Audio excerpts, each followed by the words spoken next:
Bueno, el cortisol es una molécula, es una hormona esencial para la vida que es secretada por la corteza suprarrenal. ¿Y cómo influye en el metabolismo de los hidratos de carbono? Bueno, pues como veremos, el cortisol aumenta la glucemia, es decir, va a producir aumento de los niveles de glucosa en sangre. ¿Por qué? Porque, entre otros efectos, estimula la gluconeogénesis. Este es un proceso que se caracteriza porque estimula la síntesis de glucosa a partir de diferentes sustratos, entre ellos los aminoácidos de las proteínas.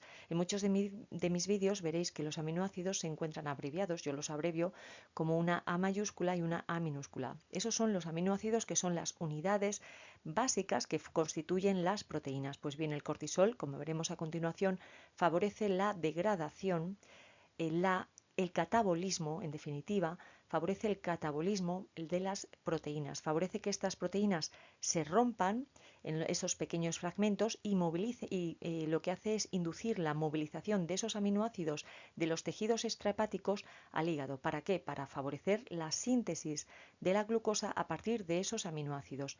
Y también además estimula la síntesis de proteínas en el hígado. Sin embargo, en los tejidos extrahepáticos la síntesis de proteínas se va a ver disminuida.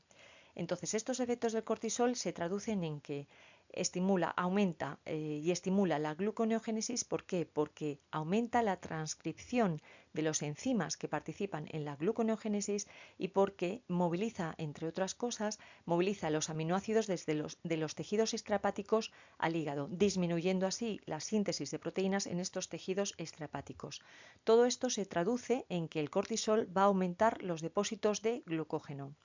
¿Qué otros efectos tiene el cortisol? Bueno, pues favorece que la adrenalina y el glucagón movilicen glucosa y además va a inducir un descenso moderado de la utilización de glucosa por las células, es decir, que ralentiza el consumo o el uso de la glucosa por parte de estas células. Todo esto se traduce en que el cortisol, como os decía, aumenta los niveles de glucosa en sangre. En alguno de mis vídeos os explico, bueno, vemos qué mecanismos intervienen cuando los niveles de glucosa aumentan en sangre.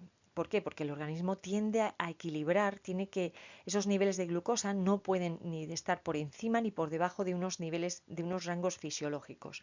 En este caso, cuando aumentan los niveles de glucosa en sangre, lo que se hace es se estimula la liberación de insulina por parte de las células beta del páncreas, pero como veremos, este efecto no es tan eficaz para mantener los niveles de sangre normales. Es decir, que no se sabe muy bien por qué, pero cuando hay niveles de glucocorticoides elevados, se observa que hay un descenso de la sensibilidad de muchos tejidos, especialmente el tejido adiposo, el tejido muscular, es decir, no responden bien a estos efectos de la insulina, en cuanto a que las células se ven como menos capaces, por decirlo de alguna manera, para captar y utilizar esa glucosa. ¿A qué se debe esto? Pues no se sabe muy bien. Podría deberse a que bueno, el cortisol induce, como veremos más adelante, la movilización de los ácidos grasos por parte bueno, pues del tejido adiposo y aumenta la concentración de los ácidos grasos en plasma. Por tanto, la consecuencia es que disminuye la